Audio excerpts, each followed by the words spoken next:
Hello नमस्कार दोस्तों एवं साथियों, आप सभी का पीटीएफ परिवार में स्वागत है। बहुत बहुत अभिनंदन है।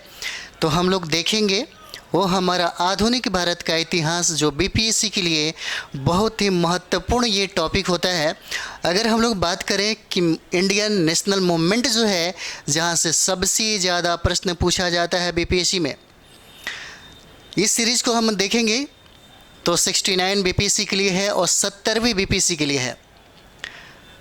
अगर इस सीरीज़ को हम लोग देखेंगे तो इसका फ़ायदा आपको दारोगा में भी मिल सकता है और जितने भी प्रतियोगी परीक्षा है, जैसे उत्तर प्रदेश के पीसीएस के एग्ज़ाम में देख सकते हैं, वहाँ पे आपको मिलेगा।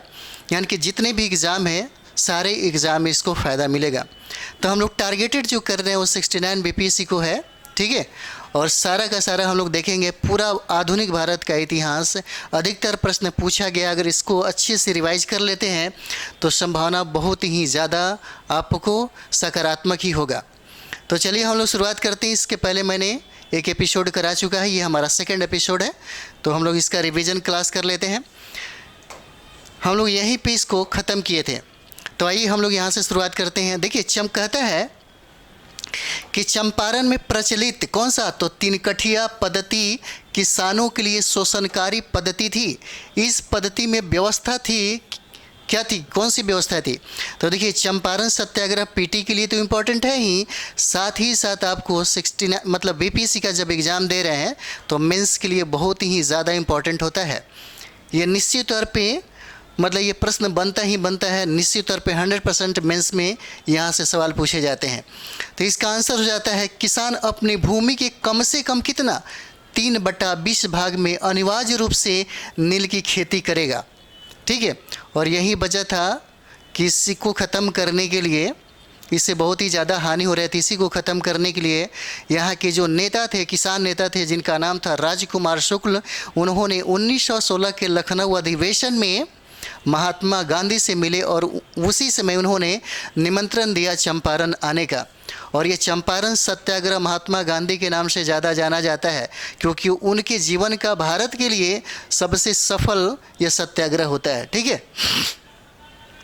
अगला देखिए, कहता है कि खेड़ा सत्याग्रह समाप्त कब हुआ? तो देखिए, जब गांधी जी को ज्ञात हुआ कि सरकार ने यह आदेश जारी किया है कि लगान की वसूली केवल उन्हीं किसानों से की जाए जो इसे वहन करने में सक्षम हो, ठीक है। अगला देखिए, कहता है कि बीके दत्त एवं भगत सिंह ने केंद्रीय लेजिस्लेटिव असेंबली में बम फेंका। इसके पीछे उनका उद्देश्य क्या था? कहता है कि बताइए, बटुकेश्वर दत्त की बात है और ये भगत सिंह की बात है। उन्होंने कहता है कि केंद्रीय लेजिस्लेटिव असेंबली में बम फेंका था। इस बम फेंकने के पीछे उनका उद्देश्य क्या रहा है? तो ये देखिएगा, इनका उद्देश्य था पब्लिक सेफ्टी बिल एवं ट्रेड डिस्प्यूट बिल के प्रति विरोध को व्यक्त करना था, ठीक है। क्या करना था? ये दोनों जो बिल था उसके प्रति उनका विरोध व्यक्त करने का ये तरीका था। देखिए, कहता है कि 1929 में 14 सूत्रीय मांग किसके द्वारा प्रस्तुत की गई थी? 14 सूत्री की बात करेंगे, 1929 की बात है। तो देखिए, 1928 में नेहरू रिपोर्ट आया था, जिसको जीना ने क्या किया, अस्वीकार कर दिया। उसके बाद उन्होंने एक 14 सूत्री मांग रखी। किसने? तो यही देखिए, मोहम्मद अली जीना हो जाते हैं, ठीक है। चलिए अगला देखते हैं। अगला देखिए, अगला कहता है कि 1942 में, कहता है कि 1942 में ब्रिटिश सरकार ने कौन सा, तो क्रिप्स मिशन भारत क्यों भेजा था? 1942 की बात अगर है तो क्रिप्स मिशन क्यों भेजा था? तो देखिए, यह द्वितीय विश्व युद्ध में भारतीयों का समर्थन प्राप्त करने के लिए क्रिप्स मिशन यहाँ पे आया था, क्योंकि उनका ये मानना था कि द्वितीय विश्व युद्ध में अगर भारत साथ देता है तो फिर हम आज़ादी यानी कि देश की स्वतंत्रता के बारे में सोचेंगे। 1942 में ब्रिटिश सरकार ने क्रिप्स मिशन भारत क्यों भेजा? तो द्वितीय विश्व युद्ध में भारतीयों का समर्थन प्राप्त करने के लिए आया था। देखिए, अप्रैल 1946 में दिल्ली में हुए मुस्लिम लीग के अधिवेशन में घोषणा की गई कि लीग पाकिस्तान की मांग मनवाने के लिए प्रत्यक्ष कार्रवाई दिवस मनाएगी। किसके लिए? तुम प्रत्यक्ष कार्यवाही दिवस मनाएंगे। पूछा जाता है कि यह दिवस किस तिथि को मनाया गया है? प्रत्यक्ष कार्यवाही दिवस कब हो जाएगा? तो 16 अगस्त 1946 को। याद रखिएगा, प्रत्यक्ष दिवस कब मनाई गई? किसके द्वारा? मुस्लिम लीग के द्वारा। कब? 16 अगस्त 1946 को होता है। कहता है कि अगस्त प्रस्ताव एवं क्रिप्स मिशन कब? 1942 की असफलता तथा कांग्रेस द्वारा शुरू किए गए आंदोलन के दौरान राष्ट्रीय सरकार की स्थापना की मांग को अस्वीकार किए जाने पर कांग्रेस ने बंबई के विशेष अधिवेशन में कब? तो 8 अगस्त 1942 को भारत छोड़ो प्रस्ताव को क्या कर दिया? पास कर गया। कहता है कि इसी अवसर पर गांधी जी ने बंबई के, कहाँ पे? तो देखिए, बंबई के ग्वालिया टैंक मैदान में लोगों को क्या नारा दिया था? ये नारा था महात्मा गांधी का करो और मरो का नारा था। यहीं पे करो या मरो का नारा ये हो जाता महात्मा गांधी को, यहीं पे इन्होंने दिया था ये। अगला देखते हैं हम लोग। अगला कहता है कि बेबेल योजना पर, किस पे? तो बेबेल योजना पर विचार करने के लिए कब? 25 जून 1945 को। कहाँ पे? तो शिमला में एक सम्मेलन का आयोजन किया गया। कहता है कि बेबेल योजना पर विचार करने के लिए 25 जून 1945 को शिमला में एक सम्मेलन का आयोजन किया गया, जिसमें कांग्रेस, मुस्लिम लीग, केंद्रीय विधानसभा के यूरोपियन दल, ठीक है, तथा अन्य निमंत्रित लोगों ने भाग लिया। परंतु किस कारण, कहता है कि परंतु किस कारण कार्यकारिणी के निर्माण पर कोई समझौता नहीं हुआ? किस? तो ये जो कारण होता है, ये प्रश्न पूछा जाएगा। कौन सा? तो सांप्रदायिकता मतभेद जो थी, उसी के कारण इसे मतलब समझौता नहीं हो पाया था। ठीक है, अगला सवाल देखिए। कहता है यहाँ पे 1907 में, कहता है कि 1907 में भारतीय राष्ट्रीय कांग्रेस का पहला विभाजन हुआ। कब हुआ? तो देखिए 1907 में होता है, कांग्रेस के अधिवेशन में 1907 में हो जाता है। ठीक है, अगला देखते हैं हम लोग। देखिए अगला सवाल है, बहुत बार बीपीएससी ने इसको पूछा हुआ है। ठीक है, कहता है यहाँ पे कि किसने कहा था, ये जो कथन है याद रखिएगा। कहता है किसने कहा था? कांग्रेस पतन के लिए लड़खड़ा रही है, मेरी सबसे बड़ी अभिलाषा है जब तक मैं भारत में हूँ कांग्रेस की शांतिपूर्ण समाप्ति में सहायता करता रहूँगा। ठीक है, किसने कहा था? तो देखिए ये लॉर्ड कर्जन होते हैं, उसी ने ये बात कहा था कि कांग्रेस पतन के लिए लड़खड़ा रही है, मेरी सबसे बड़ी अभिलाषा है जब तक मैं भारत में हूँ कांग्रेस की शांतिपूर्ण समाप्ति में सहायता करना है। और ये कथन लॉर्ड कर्जन का है, याद रखिए। बहुत भी आई है। कांग्रेस ने पहली बार कब देशी रियासतों के प्रति अपनी नीति घोषित की थी? ये सवाल पूछा जाएगा और पूछा गया सवाल है। कांग्रेस ने, कहता है कांग्रेस ने पहली बार कब देशी रियासतों के प्रति अपनी नीति घोषित की थी? तो याद रखिएगा ये नागपुर अधिवेशन होता है। कब? 1920 में, उसी में ये घोषणा किया गया था। 1920 के नागपुर अधिवेशन में किया गया था। ठीक है, अगला देखिए। कहता है कि समूचा भारत एक विशाल बंदीगृह है। ठीक है, और ये CR दास कहते हैं कि समूचा भारत एक विशाल बंदीगृह है। ठीक है, उपयुक्त कथन किसका है भाई? तो ये CR दास हो जाते हैं, याद रखिएगा। कहता है कि अखिल भारतीय अस्पृश्यता संघ की स्थापना किसने किया था?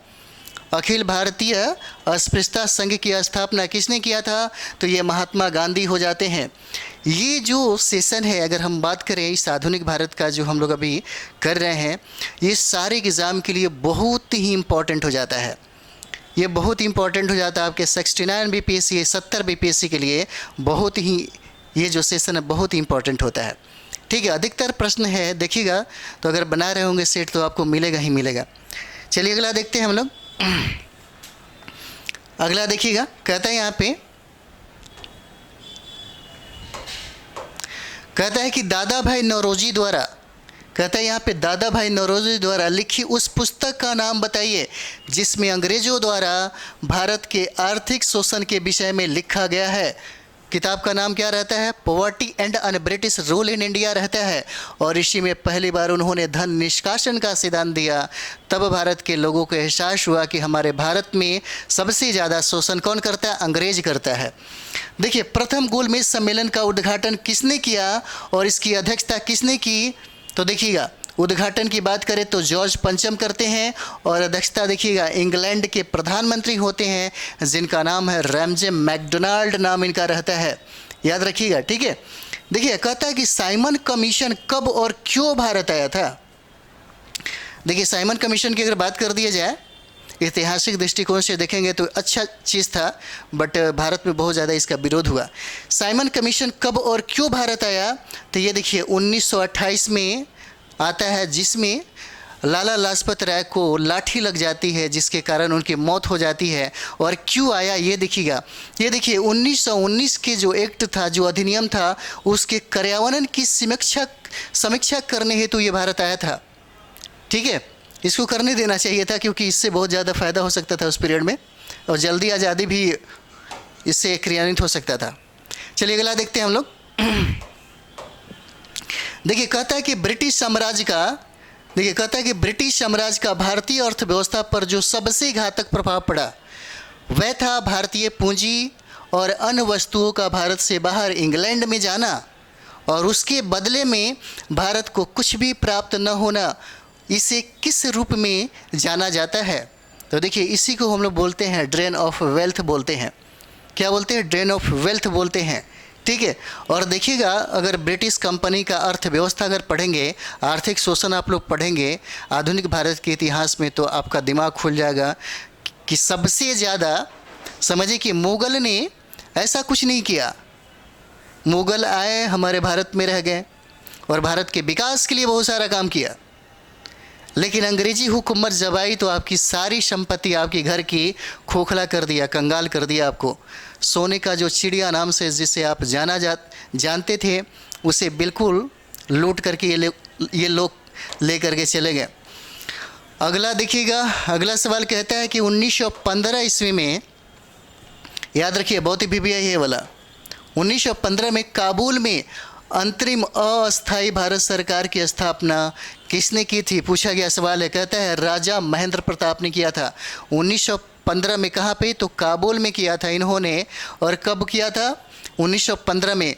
ये राजा महेंद्र प्रताप होते हैं, ठीक है। देखिए भारतीय राष्ट्रीय कांग्रेस की स्थापना में एयू ह्यूम की अहम भूमिका थी।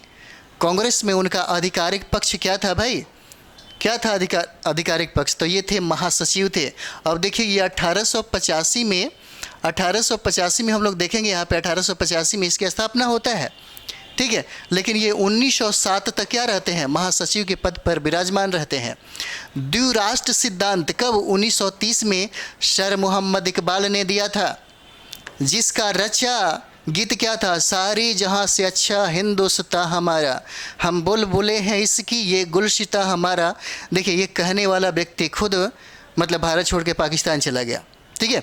लेकिन पाकिस्तान शब्द का सृजन कैम्ब्रिज विश्वविद्यालय के एक स्नातक ने किया था, और इसका नाम क्या था? तो देखिए ये नाम था रहमत अली, नाम हो जाता है। क्या नाम रहता है? रहमत अली नाम रहता है, ठीक है। चलिए अगला देखते हैं हम लोग। देखिए ये और भी है 5 फरवरी 1922 को। देखिए 5 फरवरी 1922 को उत्तर प्रदेश के कहाँ, गोरखपुर जिले में चौरी चौरा नामक स्थान पर उत्तेजित आंदोलनकारियों की एक भीड़ ने 21 सिपाहियों एवं एक थानेदार को थाने में बंद कर दिया, और उसमें क्या कर दिया, आग लगा दिया। और ये सारे के सारे क्या हो गए, ये सारे के सारे मतलब समझिए कि आग में ही, आज के लपटों में ही जल के राख हो गए। और देखिए हिंसा की इस घटना से क्षुब्ध होकर के महात्मा गांधी ने तुरंत इस आंदोलन को क्या कर दिया, स्थगित कर दिया, ठीक है। कौन सा आंदोलन था? तो असहयोग आंदोलन को इन्होंने स्थगित कर दिया। कब? तो 12 फरवरी 1922 को ये हो जाता है, ठीक है। और ये असहयोग आंदोलन की बात कर दिया जाए तो 1 अगस्त 1920 को ये प्रारंभ होता है, और इसी में महात्मा गांधी ने कहा कि मैं स्वराज्य की प्राप्ति 1 वर्ष में ही कर लूँगा। 1 अगस्त का दिन बहुत इंपॉर्टेंट होता है क्योंकि इसी दिन बाल गंगाधर तिलक की मृत्यु हो जाती है, ठीक है। देखिए कांग्रेस के संस्थापक एओ ह्यूम 1857 की क्रांति के समय, देखिए कहता है किस समय, किस नगर के जिला मजिस्ट्रेट थे भाई, ठीक है। तो कहाँ पे हो जाते हैं? तो ये देखिए इटावा हो जाता है। कौन सा? तो इटावा हो जाता है। ठीक है, याद रखिएगा। अगला सवाल है कि महात्मा गांधी जब द्वितीय गोलमेज सम्मेलन में भाग लेने लंदन गए थे तो कहाँ ठहरे थे? अगर कांग्रेस की बात कर दी जाए तो गोलमेज सम्मेलन मात्र 3 ही होता है जिसमें कांग्रेस के प्रतिनिधि के रूप में द्वितीय गोलमेज सम्मेलन में ही भाग लिया जाता है, और भी महात्मा गांधी भाग लेते हैं। कहता है कि लंदन में उस समय वो कहाँ पे ठहरे थे? तो देखिए ठहरने की वो जगह थी किंग्सले हॉल में। कहाँ पे? तो किंग्सले हॉल में वो ठहरे हुए थे। देखिए सत्य एवं अहिंसा ही मेरा ईश्वर है। कहता है कि सत्य एवं अहिंसा ही मेरा ईश्वर है। किसने कहा अथवा लिखा है? तो ये देखिए ये होते हैं महात्मा गांधी। क्या नाम होता है? महात्मा गांधी ने लिखा सत्य एवं अहिंसा ही मेरा ईश्वर है। ठीक है, चलिए अगला देखते हैं। देखिए 19 जुलाई 1950 को बंगाल का विभाजन, कहता है कि कब? 19 जुलाई 1950 को बंगाल का विभाजन किसने किया? तो देखिए लॉर्ड कर्जन हो जाते हैं। ठीक है, लॉर्ड कर्जन हो जाते हैं। देखिए चौरी चौरा कांड जो है स्वराज पार्टी की स्थापना तथा प्रिंस ऑफ वेल्स की भारत यात्रा का जो बहिष्कार है जो 1921 में किया जाता है, किस वायसराय के कार्यकाल की घटना है? ठीक है, किस काज की? तो देखिएगा ये जो यहाँ पे होते हैं लॉर्ड रीडिंग हो जाते हैं। कौन हो जाते हैं? ये जो वायसराय होते हैं लॉर्ड रीडिंग हो जाते हैं। इन्हीं के समय में घटना घटती है। कौन सा? तो देखिए चौरी चौरा का कांड होता है, स्वराज पार्टी की स्थापना होती है, प्रिंस ऑफ वेल्स की भारत यात्रा होता है। ठीक है, 1921 में। तो आप देखेंगे किसके समय में होता है? तो लॉर्ड रीडिंग के समय में होता है। देखिए 6 अप्रैल 1930 को गांधी जी ने किस स्थान पर नमक कानून को भंग किया था? तो देखिए कौन सा स्थान हो जाता है? तो दांडी हो जाता है। कौन सा? तो ये दांडी हो जाएगा। ठीक है, अगला हम लोग देखते हैं। अगला देखिए प्रश्न कहता है कि वह कौन से कांग्रेस अध्यक्ष थे? प्रश्न कहता है कि बताइए वह कौन से कांग्रेस अध्यक्ष थे जिन्होंने 1942 में क्रिप्स के साथ तथा शिमला कॉन्फ्रेंस में बेवेल के साथ वार्ता की थी? ठीक है, कौन से हो जाते हैं? तो देखिए अबुल कलाम आज़ाद हो जाते हैं। कौन होते हैं? तो अबुल कलाम आज़ाद हो जाते हैं ये। अगला सवाल हम लोग देखेंगे। कहता है कि भारतीय स्वतंत्रता आंदोलन के इतिहास में गरम दल तथा नरम दल अलग कब हुए थे? तो गरम दल और अलग हुए थे, नरम दल दोनों अलग हो गए थे 1907 में, और इसी समय हुआ था सूरत का अधिवेशन जिसकी अध्यक्षता रास बिहारी घोष ने किया था। ठीक है, कहता है कि अगस्त 1942 में अखिल भारतीय कांग्रेस पार्टी की मीटिंग में कहाँ पे? तो मुंबई में कौन सा प्रस्ताव पारित किया गया था? तो देखिए भारत छोड़ो आंदोलन पारित हुआ था। कब? अगस्त 1942 में। कहाँ पे? तो देखिएगा अखिल भारतीय कांग्रेस पार्टी की मीटिंग में। कहाँ? मुंबई में। ये भारत छोड़ो आंदोलन हो जाता है। देखिएगा हम दया की भीख नहीं मांगते। लिखा है कि हम दया की भीख नहीं मांगते, हम तो केवल न्याय चाहते हैं। ब्रिटिश नागरिक के समान अधिकारों का जिक्र नहीं करते, हम स्वशासन चाहते हैं। और कहता है कि यह कथन बताइए किसका है? पूछा गया सवाल है, और ये कथन है दादा भाई नौरोजी का। ठीक है, दादा भाई नौरोजी का है। एक बार देखिए, हम दया की भीख नहीं मांगते, हम तो केवल न्याय चाहते हैं। ब्रिटिश नागरिक के समान अधिकारों का जिक्र नहीं करते, हम स्वशासन चाहते हैं। यह कथन दादा भाई नौरोजी का है। ठीक है, चलिए अगला देखते हैं। अगला देखिए, अगला प्रश्न है। कहता है कि मुजफ्फरपुर बम कांड, कहता है कि मुजफ्फरपुर बम कांड जिसमें प्रफुल्ल चाकी और खुदीराम बोस शामिल थे, कब घटना घटी थी? तो ये घटना है 1908 में। कब घटना घटी थी? तो 1908 में घटना घटी थी। कहता है कि बिहार में बहावी आंदोलन का नेतृत्व किसने किया था? भाई प्रश्न कहता है कि बिहार में बहावी आंदोलन का नेतृत्व किसने किया था? तो ये देखिए विलायत अली हो जाते हैं। बहुत ही वीवीआई है ये, विलायत अली हो जाता है। अगला प्रश्न देखिए, कहता है कि गांधी जी ने कब? तो 1930 में दांडी मार्च किस घटना के विरोध में किया था? तो देखिए नमक पर टैक्स लगाने के विरोध में किया था। नमक पर टैक्स लगाने के विरोध में किया था। कब? तो ये 1930 की बात है, और 1930 में नमक पर टैक्स लगाने के विरोध में गांधी जी ने दांडी मार्च किया था। ठीक है, देखिए अशफाक उल्ला खां किस षड्यंत्र केस से संबंधित थे? अशफाक उल्ला खान का नाम देखेंगे, पूछा जाता है बार बार प्रश्न कि बताइए इनका संबंध किस षड्यंत्र किस केस से था? तो ये देखिए काकोरी रेल डकैती कांड से था। किसे? तो काकोरी रेल डकैती से इनका संबंध था। अगला सवाल देखिएगा, भारत में सती प्रथा उन्मूलन में किस गवर्नर जनरल का मुख्य स्थान रहा है?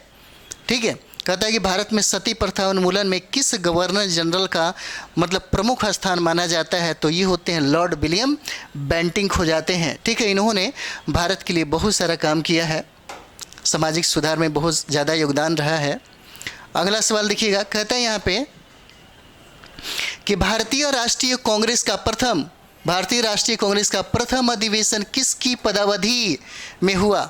तो ये देखिए कौन होते हैं उस समय, तो लॉर्ड डफरिन होते हैं। लॉर्ड डफरिन के कार्यकाल में प्रथम राष्ट्रीय कांग्रेस का प्रथम अधिवेशन हुआ था। ठीक है, अगला देखिए, कहता है ये बहुत ही वीवीआई है, सत्य शोधक समाज की स्थापना किसने की थी? ये प्रश्न बहुत ही वीवीआई हो जाता है, याद रखिएगा। कहता है कि सत्य शोधक समाज की स्थापना किसने किया था? तो ये हो जाते हैं ज्योतिबा फुले हो जाते हैं, उन्हीं के द्वारा किया जाता है। और ज्योतिबा फुले के द्वारा देखिए गुलामगिरी लिखते हैं। ठीक है, इनकी वाइफ का नाम, की पत्नी का नाम रहता है सावित्रीबाई फुले। और भारत की पहली मतलब समझिए कि उन्होंने एजुकेशन में, शिक्षा में बहुत ही ज़्यादा योगदान दिया था। देखिए 1942 में गांधी जी ने कौन सा आंदोलन वापस लिया था भाई? कहता है कि बताइए 1922 में गांधी जी ने कौन सा आंदोलन को वापस लिया था? तो ये देखिए असहयोग आंदोलन होता है। कौन सा? तो असहयोग आंदोलन होता है। चौरी चौरा की घटना की वजह से उन्होंने इसे वापस ले लिया। देखिए भारतीय राष्ट्रीय कांग्रेस के प्रथम मुस्लिम अध्यक्ष कौन हो जाते हैं? पूछा जाता है कि भारतीय राष्ट्रीय कांग्रेस का प्रथम मुस्लिम अध्यक्ष बताइए, तो बदरुद्दीन तैयब जी हो जाते हैं। ठीक है, अगला सवाल हम लोग देखेंगे, महात्मा गांधी को सर्वप्रथम राष्ट्रपिता कहकर किसने संबोधित किया था? महात्मा गांधी को राष्ट्रपिता कहकर किसने संबोधित किया? तो ये देखिए सुभाष चंद्र बोस हो जाते हैं। सुभाष चंद्र बोस ने महात्मा गांधी को राष्ट्रपिता कहा था। खिलाफत आंदोलन के प्रमुख नेता अब्दुल बारी किससे संबंधित थे? तो देखिए अब्दुल बारी का संबंध देवबंद स्कूल से था। किससे? तो देवबंद स्कूल से हो जाता है इनका संबंध अब्दुल बारी का। ठीक है, याद रखेंगे आप लोग, देवबंद। अगला देखिए, कहता है यहाँ पे, कहता है कि भारत का विभाजन किस प्लान के द्वारा, कहता है कि भारत का विभाजन किस प्लान के द्वारा हुआ था? तो कौन सा हो जाएगा? तो माउंटबेटन योजना हो जाता है। इसे याद रखेंगे, बहुत ही वीवीआई हो जाता है। भारत का विभाजन जो होता है माउंटबेटन प्लान के द्वारा किया जाता है। ठीक है, देखिए भगत सिंह एवं उनके साथियों को किस आरोप में फांसी की सजा दी गई थी? कहता है कि भगत सिंह, राजगुरु और सुखदेव की जो फांसी दिया गया था 1931 में, किस षड्यंत्र में उनको ये फांसी दिया गया था? तो देखिएगा वो था सॉन्डर्स हत्याकांड के मामले में। कौन सा? तो सॉन्डर्स हत्याकांड के मामले में। अगला सवाल हम लोग देखेंगे यहाँ पे, कहता है कि राष्ट्रीय ध्वज फहराने वाला पहला भारतीय या थी? तो देखिए ये मैडम भिक्काजी रुस्तम कामा इनका नाम था। ठीक है, मैडम भिक्काजी का उन्होंने 1907 में जर्मन में कहाँ पे स्टुटगार्ट नामक जगह पर पहली बार राष्ट्रीय ध्वज को क्या किया? फहराया था। इनका नाम क्या होता है?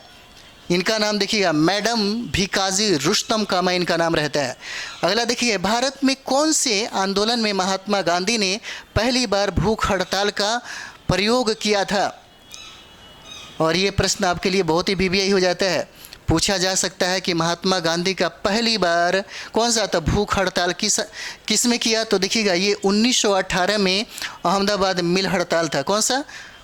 अहमदाबाद मिल हड़ताल हो जाता है। अगला देखिएगा, कहता है यहाँ पे कि जालियांवाला बाग हत्याकांड के दोषी जनरल डायर की हत्या किस स्वतंत्रता सेनानी ने की थी? कहता है कि जालियांवाला बाग हत्याकांड में जिसने आदेश दिया अपने सैनिकों को कि सभी लोगों को मार डालो, ठीक है, कहता है कि जनरल डायर की हत्या किस स्वतंत्रता सेनानी ने किया था? तो ये देखिए उधम सिंह हो जाते हैं ये। कहता है कि नौसेना विद्रोह 1946 में के प्रमुख नेता कौन थे भाई? नौसेना विद्रोह भी हो जाती है, कब होती है? तो 1946 में हो जाता है। और कहता है कि प्रमुख नेता कौन है? तो ये होते हैं MS खान हो जाते हैं। नाम इनका क्या होता है? MS खान हो जाते हैं। अगला देखते हैं, देखिए 1857 के विद्रोह के समय दिल्ली का सम्राट बहादुर शाह था, परंतु वास्तविक नेतृत्व किनके हाथों में थी भाई? तो देखिए वास्तविक नेतृत्व की अगर बात कर दी जाए तो सैनिक नेता जिनका नाम था जनरल वक्त खान नाम था इनका, वक्त खान नाम हो जाता है। 2 या अधिक क्षेत्रीय परिषदों की अध्यक्षता कौन करता है? 2 या अधिक क्षेत्रीय परिषदों की स्थापना कौन करेगा? तो देखिए केंद्रीय गृह मंत्री के द्वारा होता है। किसके द्वारा? केंद्रीय गृह मंत्री के द्वारा होता है। अगला देखिएगा, अगला सवाल देखिएगा। अगला सवाल कहता है कि भारतीय नागरिकों के मौलिक अधिकारों पर कौन विवेक संगत प्रतिबंध लगा सकता है? कौन लगा सकता है? तो संसद ही लगाएगा। कौन लगाएगा? तो संसद लगाता है। देखिए भारतीय संविधान के किस एक भाग में न्यायपालिका तथा कार्यपालिका के पार्थक्य का प्रावधान है? कहता है कि भारतीय संविधान के किस एक भाग में न्यायपालिका तथा कार्यपालिका के पार्थक्य का प्रावधान है? तो कौन हो जाएगा? तो राज्य के नीति निर्देशक तत्वों में ऐसा उल्लेख किया गया है। ठीक है, अगला हम लोग देखेंगे। कहता है कि किस संशोधन द्वारा संसद ने मौलिक अधिकारों में संशोधन करने का अधिकार प्राप्त किया? क्या हो जाता है? तो 24वां संशोधन द्वारा होता है। आंसर क्या हो जाएगा? 24वां संशोधन के द्वारा हो जाता है। अगला देखिए, कहता है कि किस दल ने सर्वप्रथम भारत का संविधान बनाने के लिए संविधान सभा की रचना करने का विचार प्रस्तुत किया था? क्या हो जाएगा? तो देखिए स्वराज दल के द्वारा, स्वराज पार्टी के द्वारा। और इसी पार्टी ने सबसे पहले देखिएगा संविधान बनाने के लिए बात कही थी। कहता है किस दल ने सर्वप्रथम भारत का संविधान बनाने के लिए संविधान सभा की रचना करने का विचार प्रस्तुत किया था? तो कौन हो जाएगा? स्वराज पार्टी के द्वारा होता है। ठीक है, देखिए कहता है कि राज्यपाल की नियुक्ति संविधान के कौन से अनुच्छेद द्वारा की गई है? तो ये अनुच्छेद आपका होता है 155 के द्वारा। किसके द्वारा? तो आर्टिकल 155 के द्वारा हो जाता है। ठीक है, अगला देखते हैं हम लोग। देखिए अगला सवाल है, कहता है यहाँ पे कि राज्य में विधान परिषद की व्यवस्था संविधान के कौन से अनुच्छेद के तहत की गई है? तो 169 हो जाएगा। कौन सा? तो 169। कहता है किसी राज्य की विधानसभा में अधिकतम कितने सदस्य हो सकते हैं? तो अधिकतम 500 हो जाएंगे। कितना? तो 500 हो जाएंगे। कहता है कि सामाजिक और आर्थिक नियोजन किस सूची का विषय होता है? तो ये हो जाएगा आपका समवर्ती सूची का विषय हो जाएगा। कहता है कि भारतीय संविधान का कौन सा अनुच्छेद अल्पसंख्यकों को अपनी मनपसंद शिक्षण संस्थाओं को स्थापित एवं संचालित करने के अधिकार को संरक्षण प्रदान करता है? तो आर्टिकल आपका अनुच्छेद कितना हो जाएगा? 30 हो जाता है। ठीक है, अनुच्छेद क्या हो जाएगा? 30 हो जाता है। अगला सवाल देखिएगा, कहता है यहाँ पे कि कांग्रेस के किस अधिवेशन में, कहता है कि कांग्रेस के किस अधिवेशन में मुस्लिम लीग ने स्वराज प्राप्ति का प्रस्ताव पारित किया था? कहता है कि कांग्रेस के किस अधिवेशन में किसने? तो मुस्लिम लीग ने स्वराज्य का अधिकार जो था पारित किया था। कहाँ पे? तो लखनऊ अधिवेशन में। कहाँ पे? तो लखनऊ अधिवेशन हो जाता है। अगला देखिए, कहता है कि जनता में राजनीतिक चेतना की जागरण करने एवं महाराष्ट्र में समाज सुधारने के उद्देश्य से पूना सार्वजनिक सभा की स्थापना किसने की थी? तो पूना सार्वजनिक सभा की स्थापना देखिएगा ये महादेव गोविंद रानाडे हो जाते हैं। कौन होते हैं? महादेव गोविंद रानाडे हो जाते हैं। और इनके जो शिष्य थे उनका नाम था गोखले। क्या नाम था? गोखले नाम हो जाता है। और गोखले के शिष्य होते हैं गांधी जी। ठीक है, चलिए अगला देखते हैं। सुभाष चंद्र बोस के सहयोग से हिंद मजदूर सेवक संघ की स्थापना किस वर्ष हुई थी? कहता है कि सुभाष चंद्र बोस के सहयोग से कौन सा? तो हिंद मजदूर सेवक संघ की स्थापना कहता है किस वर्ष हुआ था? तो ये होता है 1938 में होता है। अगला देखते हैं, बंगाली भाषा में समाचार पत्र कौन सा? बंगदत्त का प्रकाशन किनके प्रयासों से हुआ था? तो ये देखिए 1830 ईस्वी में राजा राम मोहन राय हो जाते हैं, द्वारकानाथ टैगोर हो जाते हैं एवं प्रसन्न कुमार टैगोर के प्रयासों से ये होता है। कौन सा? तो ये देखिए बंगदत्त का प्रकाशन। अगला हम लोग देखते हैं, अगला देखिएगा। अगला देखिए, कहता है यहाँ पे कि 1887 में दादा भाई नौरोजी ने भारतीय सुधार समिति की स्थापना कहता है कि कहाँ की थी भाई? 1887 में दादा भाई नौरोजी ने भारतीय सुधार समिति की स्थापना कहाँ किया था? याद रखिएगा इंग्लैंड में उन्होंने ये किया था। कहाँ किया था? इंग्लैंड में किया था। प्रश्न कहता है कि सारी हिंदू प्रणाली पश्चिम सभ्यता से बढ़कर है। ठीक है, कहता है यहाँ पे कि सारी हिंदू प्रणाली पश्चिमी सभ्यता से बढ़कर है। यह कथन किनका है? तो ये देखिए, ये एनी बेसेंट हो जाते हैं। कौन सा? तो एनी बेसेंट हो जाते हैं। और कांग्रेस की अध्यक्षता करने वाली पहली जो महिला हैं वो एनी बेसेंट हो जाती हैं। ठीक है, अब पहली जब भारतीय की बात आ जाएगा तो हो जाएंगे सरोजनी नायडू। ठीक है, तो देखिए, बारिंद्र घोष एवं भूपेंद्र दत्त ने 1907 में खून के बदले खून के उद्देश्य से किस समिति का गठन किया? खून के बदले खून की उद्देश्य था। और कौन सा समिति इन्होंने स्थापना किया? तो ये होता है अनुशीलन समिति। कब किया था? तो 1907 में किया था। कितने? देखिए, ये होते भूपेंद्र नाथ दत्त होते हैं और ये देखिएगा ये बारिंद्र कुमार घोष हो जाते हैं। ठीक है, चलिए अगला देखते हैं। विनायक दामोदर सावरकर। ये देखिए, विनायक दामोदर सावरकर, जिनको बीडी सावरकर भी कहा जाता है, अभिनव भारत नामक गुप्त क्रांतिकारी संगठन, कौन सा? गुप्त क्रांतिकारी संगठन की स्थापना किस वर्ष की थी? तो ये कब होता है? तो ये 1904 की बात है। विनायक दामोदर सावरकर ने अभिनव भारत नामक एक गुप्त क्रांतिकारी संगठन बनाते हैं जो 1904 में उन्होंने स्थापना किया। देखिए, महात्मा गांधी ने गुजरात में, कहाँ पे? महात्मा गांधी ने खेड़ा में, गुजरात में कर नहीं आंदोलन किस वर्ष चलाया था? कर नहीं आंदोलन किस वर्ष चलाया था? और ये खेड़ा में उन्होंने चलाया था। ठीक है, गुजरात में। और ये घटना होती है 1918 में। कब होता है? तो 1918 में होता है।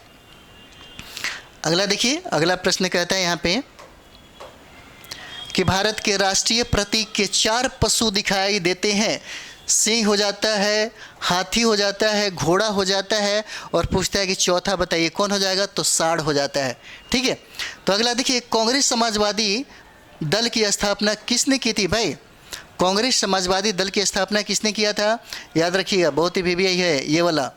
कांग्रेस समाजवादी जो पार्टी होता है कि इसका स्थापना किसने किया था? तो देखिए, आचार्य नरेंद्र देव हो जाते हैं और जयप्रकाश नारायण हो जाते हैं। ठीक है, और इन्होंने जयप्रकाश नारायण ने ही हजारीबाग जेल से, मतलब जेल को फांद कर इनके अपने मित्रों के साथ भाग गए थे। वो दिन था दिवाली के समय, तब जाकर के उन्होंने आज़ाद दस्ता का गठन किया। ठीक है, चलिए अगला देखते हैं। क्रांतिकारी ऊधम सिंह ने किस अंग्रेज अधिकारी की हत्या की थी? तो ये हो जाता है पंजाब के भूतपूर्व गवर्नर होते हैं माइकल ओडायर, नाम इनका रहता है। ठीक है, कहता है कि भारतीय राष्ट्रीय कांग्रेस के किस अधिवेशन में महात्मा गांधी ने कहा था कि गांधी मर सकता है परंतु गांधीवाद सदा जीवित रहेगा? कहता है यहाँ पे कि भारतीय राष्ट्रीय कांग्रेस के किस अधिवेशन में, कहता है कि किस अधिवेशन, ये इंपॉर्टेंट है, किस अधिवेशन में महात्मा गांधी ने कहा था कि महात्मा गांधी मर सकता है परंतु गांधीवाद नहीं? ठीक है, और ये है कराची अधिवेशन, 1931 की बात है। कराची अधिवेशन की बात करें तो इसका अध्यक्षता सरदार वल्लभ भाई पटेल करते हैं।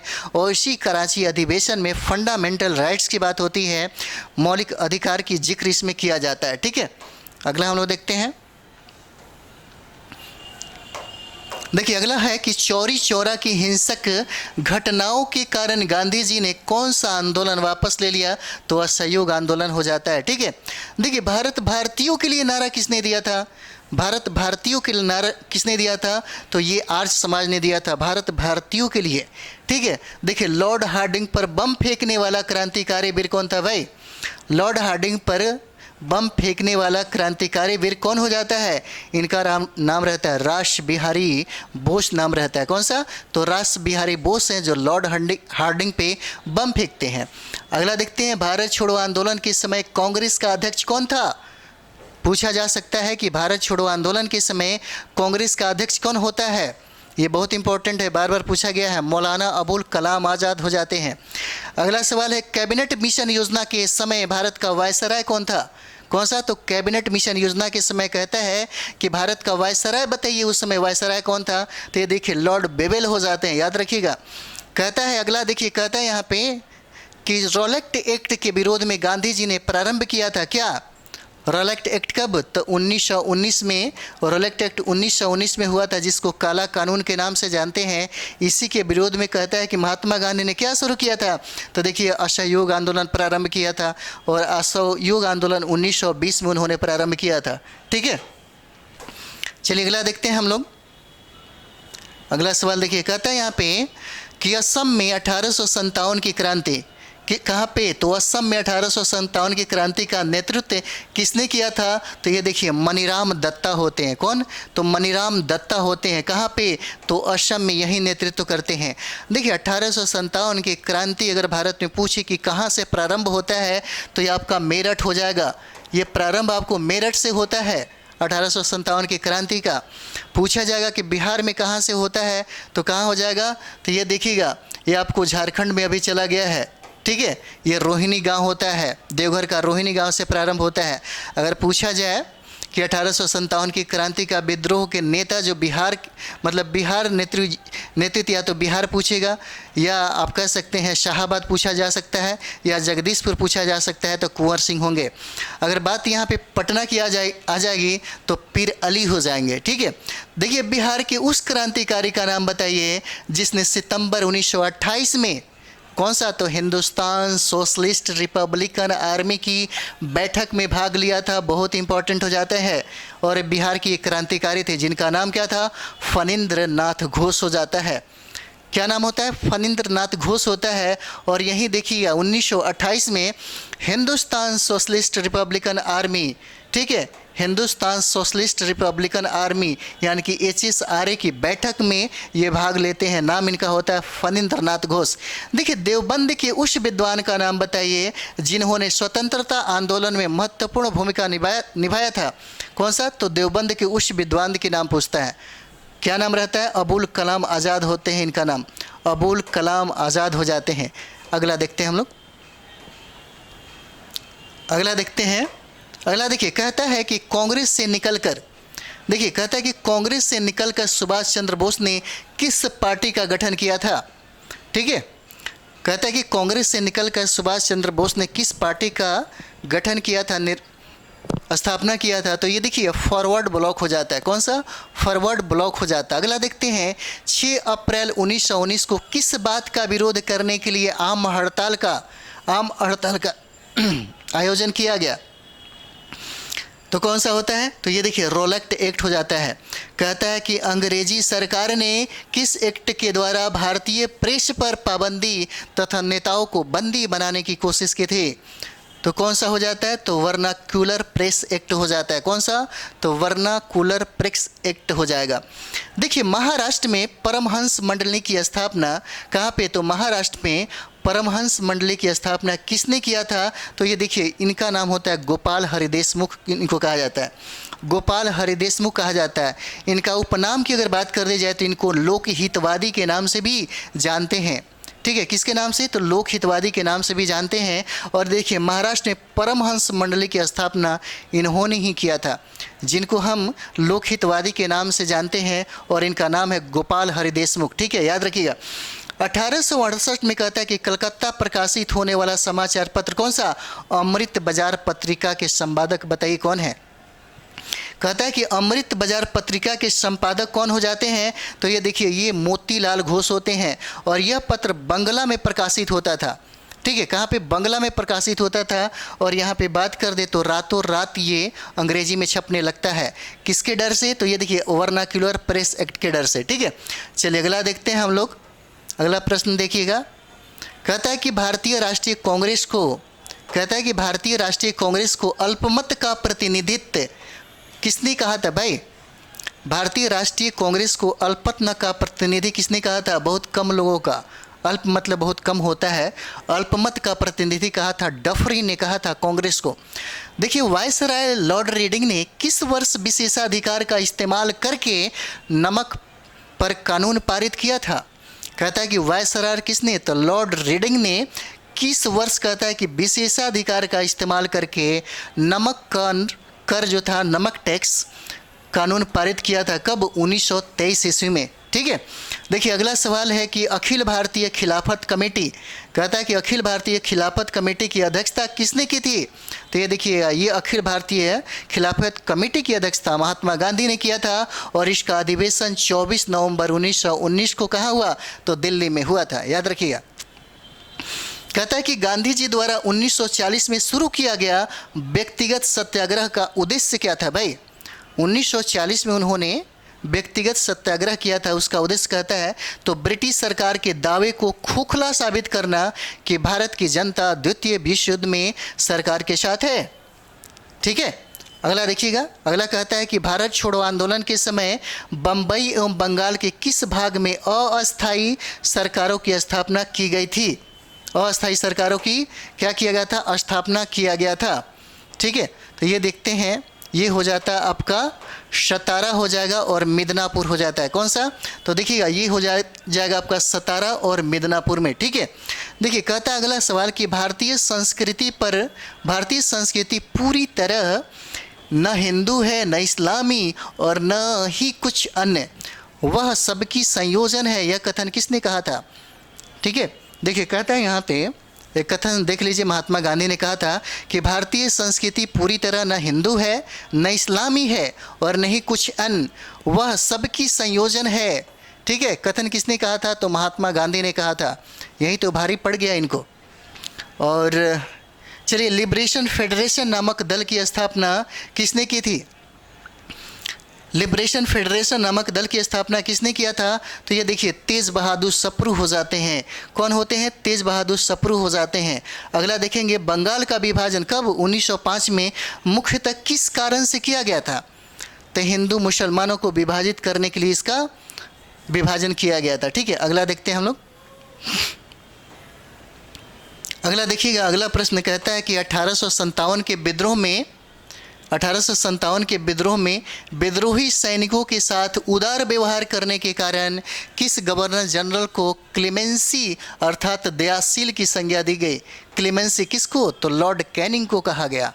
किसको, तो लॉर्ड कैनिंग को ये उपाधियां मिली थी। कहता है कि गांधी जी का दांडी मार्च किस आंदोलन से संबंधित था। कहता है गांधी जी का कौन सा, तो दांडी मार्च जो है, कहता है कि किस आंदोलन से संबंधित था। ये देखिए सविनय अवज्ञा आंदोलन हो जाता है। कौन सा, तो सविनय अवज्ञा आंदोलन हो जाता है। ठीक है, कहता है कि किस योजना के अंतर्गत ब्रिटिश सरकार ने भारत छोड़ने तथा भारत के विभाजन की घोषणा की थी।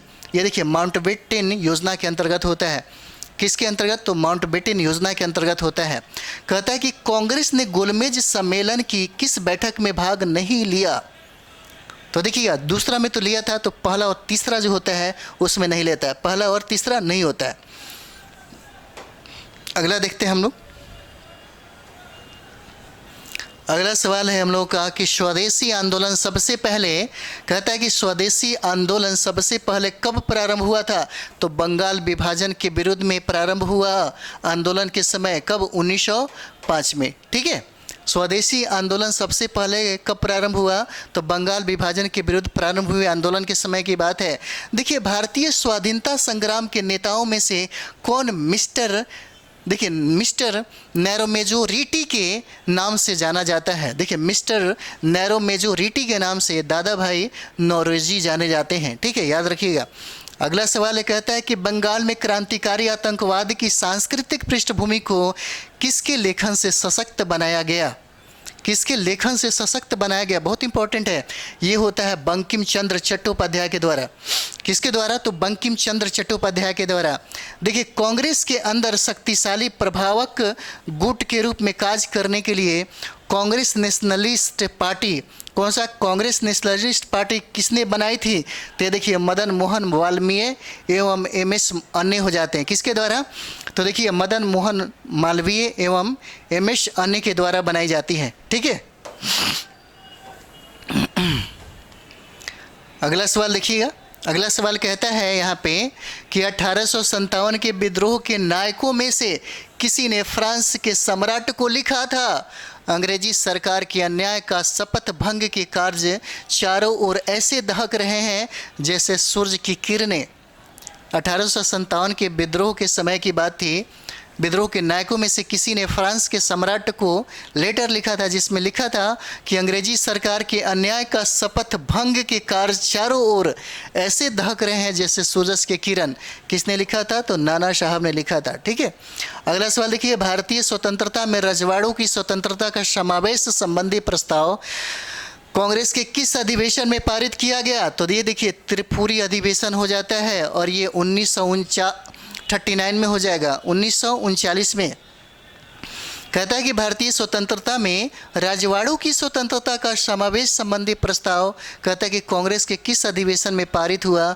तो ये देखिए त्रिपुरी अधिवेशन होता है और इसी त्रिपुरी अधिवेशन की अध्यक्षता से सुभाष चंद्र बोस त्याग पत्र दे देते हैं, क्योंकि इसमें महात्मा गांधी के जो प्रतिनिधि होते हैं उनका नाम था पट्टाभी सितारमैया, वो हार जाते हैं और सुभाष चंद्र बोस के त्याग पत्र देने के बाद इसकी अध्यक्षता डॉक्टर राजेंद्र प्रसाद को सौंपी जाती है। ठीक है, अगला देखते हैं। ब्रिटिश सरकार ने इसे कांग्रेस विद्रोह की संज्ञा दी, जबकि कांग्रेस ने इसे सरकार द्वारा लोगों को असहाय तनाव में रखने की सहज प्रतिक्रिया बताई।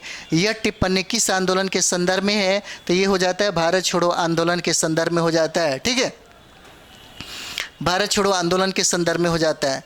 अगला देखते हैं।